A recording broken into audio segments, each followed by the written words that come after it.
Chapter 31. An appeal to fear never finds an echo in German hearts.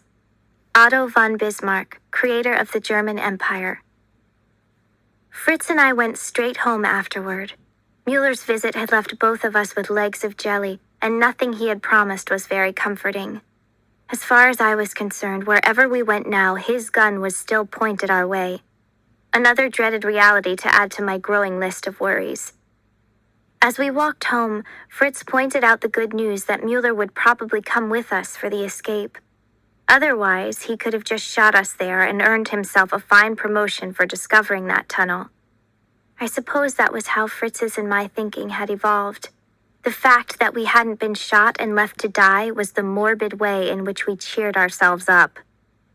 We passed by a bakery offering old bread for a single Ostmark. Fritz said we could spare that much and bought some for each of us, which we munched on as we walked. It was dry and wouldn't go very far in helping our hunger, but it was better than nothing. Frau Eberhardt was in front of our apartments as we approached, so Fritz and I crossed the street and pretended to look in the storefronts there until she went inside. We'd go to any extreme to avoid her in the future. It was a long night afterward for me. As tired as I felt, too much had happened that day. With Anna and what was surely the final cut in our friendship, the broken shovel, and then Officer Mueller, if we had been found by anyone else, Fritz and I might be dead right now. Maybe that was still our fate. If Mueller could figure out what we were doing, others could too. It was only a matter of time. By morning, though, I felt a little better. We shared the last of what little food was in the apartment and then reminded each other that a new shovel was more important than a full belly. After buying the shovel, we made our way to the Welcome Building. It looked just as it had the night before, but different to me somehow. Because now our secret wasn't ours alone, and any safety I had felt in working on this quiet, unused road was gone. Fritz rubbed my head. "Today will be better, Goethe. I'm sure of it." I frowned back at him. There's a pit in my stomach. "Well, there's nothing in mine, so consider yourself lucky." I didn't like his joke, not at all. "I'm serious, Fritz. Something bad is going to happen." "It's only leftover worries from yesterday." Fritz stared at me a moment too long, as if trying to convince himself of his own words. "Now let's get to work." Things went fine for a few hours. I was in the garden clearing more weeds and had already emptied out a lot of the dirt from the basement. But then I saw Fritz at the basement window, hissing at me to come inside and to hurry. His eyes were so wide I could see the whites from here. The reason for the pit in my gut. I dropped the spade and hurried for the building, careful not to make it look like anything was unusual, if anyone was watching. But when I ducked inside, Fritz had already returned to the shelter, and I breathlessly raced to follow. "What's the matter?" I called while descending the ladder. My answer came as soon as I entered the tunnel. Water trickled beneath my feet and sank into the soil, creating a dense mud. The farther I walked, the more water there was. At the back of the tunnel, Fritz had exposed a pipe that was now spurting out pressurized water like a fireman's hose. The hole in it wasn't large, but it was enough to cause significant damage and was getting worse. The streams of water tore dirt from the walls and sent it in chunks to the ground. Our tunnel was flooding, and if we didn't find a way to stop the water, it would collapse entirely. "How did this happen?" I cried. "I nicked it with the shovel. Didn't even know it was there until water shot out at me." "What do we do?" Fritz wrapped his hands around the pipe, which helped, but water leaked down his arms, and we knew it would burst again as soon as he'd let go. Maybe even break open and flood the entire tunnel before we could escape. "I have an idea," he said, "but it'll take some time to get what we need. You have to stay here and hold this pipe." "How long? I can't—" "However long it takes. Come on, Goethe, you can do this." So I stood on tiptoes, then reached up and replaced my hands with his. The water pushed at me with a force I didn't expect, and it took effort to keep my grip on the pipe. "Hurry," I told him. "Just hurry." He ran from the tunnel and left me in absolute darkness. The flashlight was somewhere at my feet but already buried in mud. and I couldn't let go to search for it. The water dripping down my hands was cold, and the wetter I became, the more I shivered. Fritz said it would take him some time. How long did that mean? An hour? 2 hours? Until evening? I couldn't hold on until evening. With water still dripping from the pipe, I wasn't even sure the tunnel would be here that long.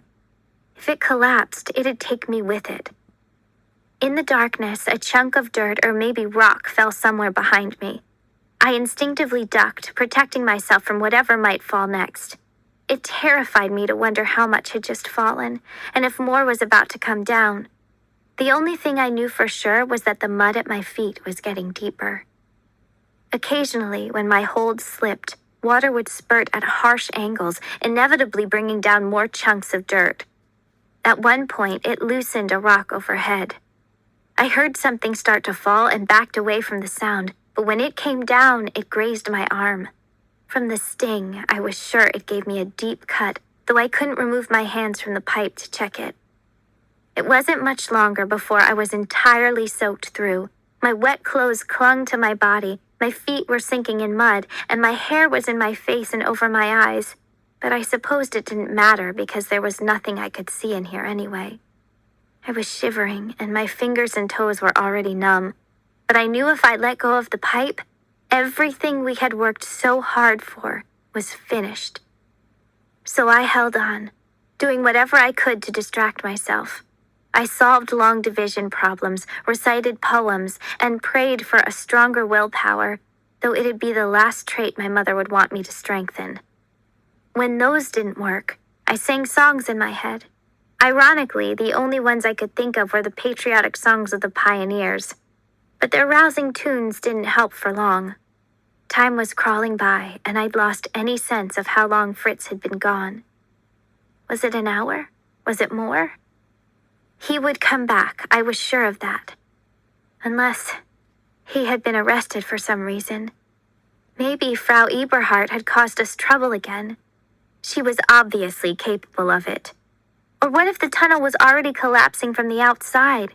Maybe that's why it was so dark in here, and why he hadn't come back. Maybe he couldn't. That terrified me, and I tried to shake the worst thoughts from my mind. All I knew was that Fritz had said to hold on. So I held to the pipe and to my senses and to my courage, bundling them together and knotting them within my heart. I closed my eyes and repeated his last words to me. "Come on, Gerda. You can do this." Fritz did return eventually. I wasn't sure it was him at first, not until I heard his voice calling for me. "Where's the flashlight?" he asked.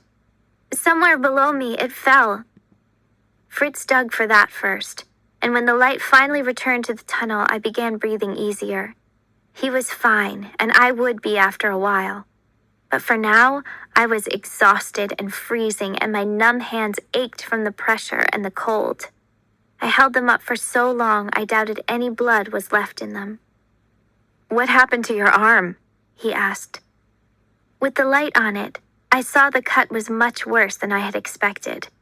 It ran in a long, jagged line that would probably leave a scar, and stung like it had been attacked by wasps, but at least it wasn't bleeding anymore. I shrugged it off and asked, "What do you have for the pipe?" "Not much, but it'll have to do." Fritz held up a clamp and an empty bicycle tube. "Papa once fixed a pipe in our apartment this way. It's not permanent, but it will work for now." "Where did you get those?" "The clamp came from Herr Kraus. He had a few people at his place for some sort of meeting, so he told me to go in his back room and take what I needed from his gadget collection. Didn't ask any other questions. The bicycle tube came from Claudia. She has extras in the shop where she works, and I hoped she wouldn't ask questions either." "Claudia? Your girlfriend?" "Ex-girlfriend, remember? Now move your hand. It's going to spurt water, but I've got to wrap this tube around the leak." I obeyed and caught a powerful spray of water to my face before Fritz got the tube over it. But he pulled it tight and then began wrapping it around the pipe. With every layer, the water sealed up tighter. "Hand me the clamp," he said. "It's in my back pocket." I grabbed the clamp, and while he worked to get it pinched around the pipe, I said, What do you mean you hoped Claudia wouldn't ask questions? Did she? He paused for only a moment and then said, I went into her shop filthy and wet, and you and I are both thinner than we ought to be right now. Yeah, she had questions. What did you tell her? Only about the garden. I said I fell into the pond and that we needed the bicycle tube to prop up some plants. And did she believe you? Fritz finished sealing the clamp and then patted at the pipe.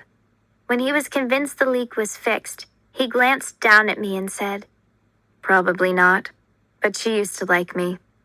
I hope it'll be okay. That wasn't good enough, not after all our other close calls. But as things became more dangerous, simply hoping for anything good was probably the best we could do.